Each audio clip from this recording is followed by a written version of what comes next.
this week we're going to talk about superheroes. We talk a lot Nice. about comics, bring those up in the past, superheroes in the past. Well, next week is DC Fandom, or this coming Yes, baby. weekend, the 22nd, is Hmm. DC Fandom, which is a big 24-hour event where they're going to have panels, obviously all virtual through Zoom and whatnot. Panels for the movies, the shows, comics, anything DC related over a 24-hour period. And the first one's going to be at 10 a.m., I think Pacific time, Wonder Woman, 1984 panel. So that'll be cool. And then on the other side, you'll also have like the Flash TV series panel. So anyway, the point is, it's a big event coming up. It's the first time it's ever going to be held like this, which is exciting, and it's also pretty interesting considering all the movies that they've got on tap. Yeah. Maybe think for this week, we're going to start asking you guys some questions. Let's like start seeing who you really are and where you kind of associate yourself with. So my thought this week was, let's come up, since we're talking about DC, let's also talk about Marvel, and specifically, your favorite, and we'll start with heroes. Who's your favorite hero? If you had to select one of your favorite heroes, because I can say favorite character, but I'm going to be more specific. Who's your favorite hero in both DC and Marvel? So if you can give me one of each, and I'll let you go first, Michael. What is your favorite DC and Marvel heroes? So you know what? I think Just give me names. Give me good reasons, but don't talk too long. I don't want to lose people here. So go. Wow. I'm just saying. Go ahead. Thank you. Yeah. Fantastic. Can you just yeah, go over what? Mike? Fuck, you're delaying this. Just move it. So my main one, of course, in DC will be Superman. I think everyone knows that already. And on my You're listen. That's why. Yeah, for DC, it'll be Superman for sure. Okay. Now, in Marvel, it can go both ways for this character because he can go both ways in a weird way. So mine would have to be Magneto. Sexual preference. So you're going to give Magneto your hero status for Marvel. Well, that's the thing. More of an anti-hero. That's the point, right?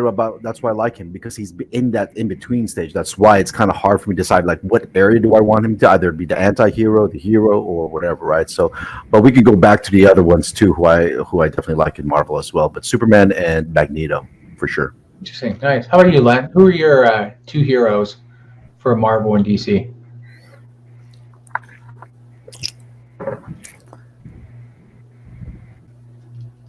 We lost Len. People. We lost Len. He's gone. This is. He had to think about that. I think the pressure broke him.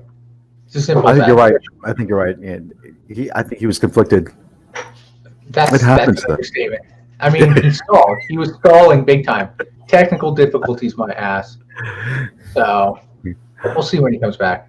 Unless he still has technical difficulties, then who knows what will happen with him at this point. So for me, let me give you mine, right? So my two heroes, at least from Marvel and DC. For DC, it's Green Lantern. I've always enjoyed Green Lantern. I mean, I love Superman, but I mean, I'm going with Green Lantern primarily because I've always loved Hal Jordan. I enjoyed the fact that he has a ring that allows him to pretty much think of anything he wants, right? Yeah. It's all about willpower. So as long as he has strong willpower, he's pretty much can be unbeatable.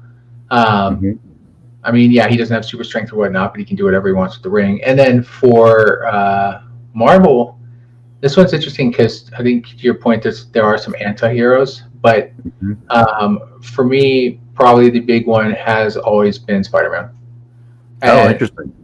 And primarily because I've just always enjoyed Spider-Man, the stories of Spider-Man. He's more down-to-earth type character. He's not he didn't become an alien or something like that. He's not a mutant by any means either. He's just someone who is bitten by a radioactive spider, man. So yeah, as a teenage kid, right? Yeah, and then learning to grow up with those powers and becoming an adult, and watching his Uncle Ben die with those powers. So yeah, it's a traumatic event for him. So I can understand it. It's a good choice too, Spider-Man. Yeah, we're gonna be different. Now let's flip it. Now let's go to villains. All right. Now let's get your thoughts on who your two villains are for both DC and Marvel. So my villain for DC will have to be Darkseid. Okay. I've always liked him. And then for Marvel, it was always, again, it came back to, would it have been Magneto, right? So to speak. But if I cannot go that route with him, it would see that was the hard part because both of the characters I like are both can be anti-heroes, so to speak. So it would be Venom. Okay, there you go. Spider-Man's offspring, in a sense. Right. The symbiote. Nice. Yeah. Very cool. Interesting, because it's funny because you want to think about what's it called? Instead of thinking about it as most powerful, right? Most powerful villain along those lines, we're really talking about just who you consider to be your best villain, best hero, and whatnot. Mm-hmm. So that's pretty cool that you picked Venom. And so for me, for my anti-heroes or my villain, so to speak, for Marvel, it's always been Apocalypse. Probably because I always loved X-Men. So Apocalypse to me is the most powerful mutant out there. Yeah. And I think he could easily hold hand in hand against Thanos. Right, from a power standpoint, ability standpoint, that's one thing. At least I don't remember, and I'm sure there was probably some comic at some point where those two might have met. Not that I remember, but I would say Apocalypse is by far one of the more staggering characters out there from a strength standpoint, and just his ability of creating and enhancing mutants. Like I loved Archangel. Archangel was a fantastic character. It was one of his four horsemen who used to be angel mutants. So. Anyway, so Apocalypse is mine for Marvel. For DC, I mean, Darkseid is definitely up there. That was probably one of my few. But to make this interesting, I would say the other sort of top villain from a DC standpoint would be Lex Luthor. Just a human guy, super smart, and knows what he's doing. His arrogance is fantastic, but his ability to get shit done and really compete as far as against, his biggest nemesis in his mind. Again, Superman never would have cared about him, but that's his guy. So kind of like Lex Luthor for just his ability to kind of get in there and think of ways to really take them on. It's similar to like a Batman, anti-Batman in a sense, using his wealth and knowledge to try and do the wrong things instead of using it for the right way like Batman does. Although Batman's smart, but that's just how it is. So. Those are mine. So I guess then let's throw this at you. Since you said, and we know this is coming, let's do a battle. Now let's see who would win this battle, right? So and I'm going to throw this at you. So your two heroes, right, were both Superman and, holy shit, I already forgot your hero's name. My bad. Magneto. It was, Magneto, exactly. Mm-hmm. Who would win in that battle? Between them two, Superman and Magneto? If you had to choose between the two, who do you think would win in that battle between Superman and Magneto? Because they have obviously done DC Marvel crossovers in the past. I don't think they've ever pitted those particular two characters, but kind of what's your thoughts? Who do you think would win that battle? It's going to come Superman, hands down. The powers that Magneto has, the ability to manipulate anything metal, in a sense, is in his favor, right? So the advantage he has is if he can get in some way to weaken Superman with some kind of kryptonite and then use metal against him, that's the one thing. But, they don't call him Superman Man of Steel for nothing. I mean, that's the point, right? The guy is pretty impervious to a lot of things. So whatever Magneto tries to throw at him, it's pretty... I'm not going to say it's not going to do any damage, but I see Superman winning this. He's too fast, too strong for him, and that the range of powers that Superman has already is far beyond that.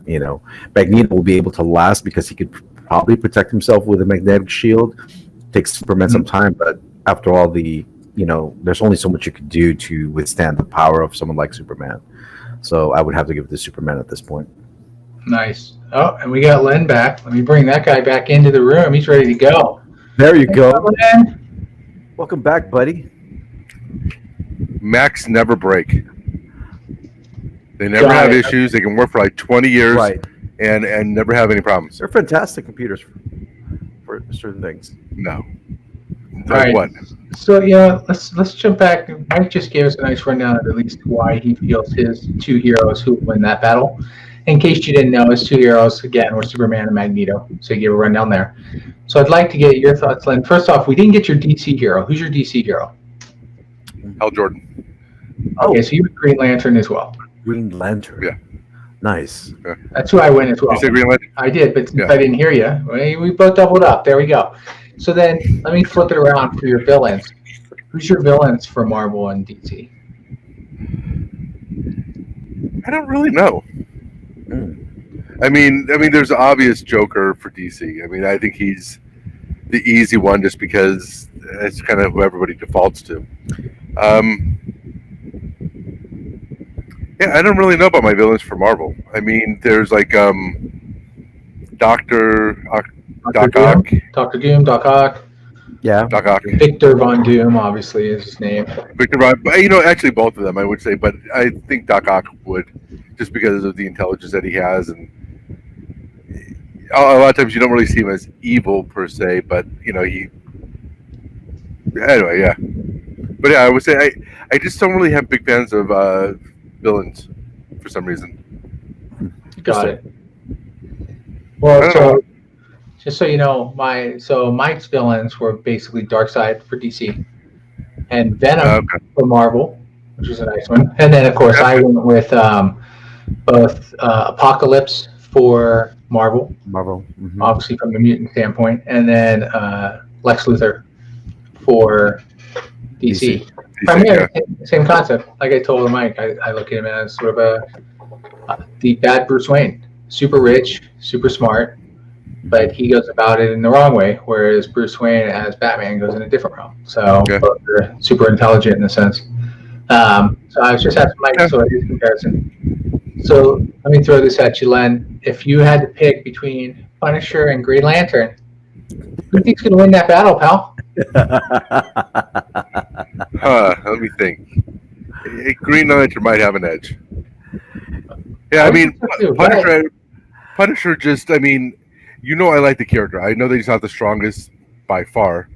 He'd be way low down. I mean, in terms of like superheroes without powers, he'd be up there, but without having any powers, he's going to be at a disadvantage to almost anybody with a superpower. Even though, in a lot of the comics, he does kind of hang with people, but, like he did beat Spider-Man and some other people in different comic book streams, but he's always going to be at a disadvantage. But I mean, I like the character, the storyline, and the development that he's had over the years most. So I mean, if you think about it, all Punisher has to do is use a fucking bow and arrow. Yeah. Green Lantern can't stop, for each one. Well, I'm sorry, that's the old, the Golden Age Green Lantern I'm thinking of. Sorry, wrong one. Same. Still, it has to be yellow. It just has to be yellow. Fucking goddess thing. And I love Green Lantern. Like I said, my favorite. Yeah. But the holes they made, I mean, to weaken them are kind of interesting. Like Sinestro is obviously his biggest nemesis, and he uses the yellow ring. Yeah. Where in the Golden Age, obviously, Green Lantern was wood was basically the only thing that could get past him, which was odd. But later on, they made another character, Kyle Radner, who could actually didn't seem to have any limitations because he got the ring without any rolls guided towards him. So it's like it didn't even reach his mind that there might be something that would restrict him, and so yellow didn't actually impact him, which was interesting. It's like but do you ever notice that though? Like more iterations they do, the more overpowered they become. It's like they instead of coming up with something original, they always one up. It's like even if you look at like Iron Man's development, I mean, you see how he developed over the years or different streams he had. It's the difference between like the Mach 2 suit versus like the last one with the nanobots is like, to me, but again, I know JD knows this, that I don't like superheroes without weaknesses, without flaws, without being able to get beat, because it's they don't overcome something. They don't really have those trials. And like when you say like a Punisher, or my other favorite one would be Daredevil, it's like they get their ass kicked all the fucking time.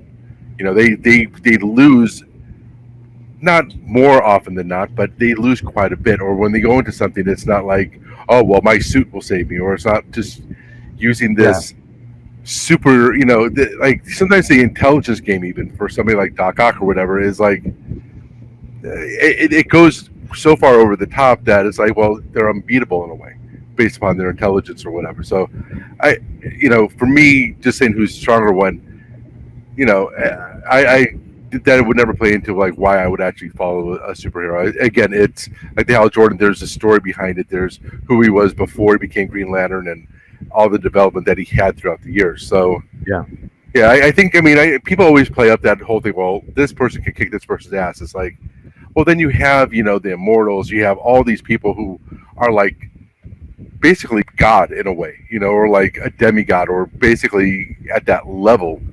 That, and it's like to me, it just becomes so you can't develop a story. You have to try to make it more impossible for them instead of developing a character or having a track that challenges them in a way other than just pushing them to the limits.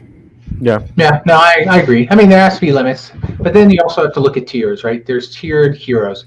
So to your point, you talk about Daredevil, Punisher. They're like the B team, right? In the sense of power levels.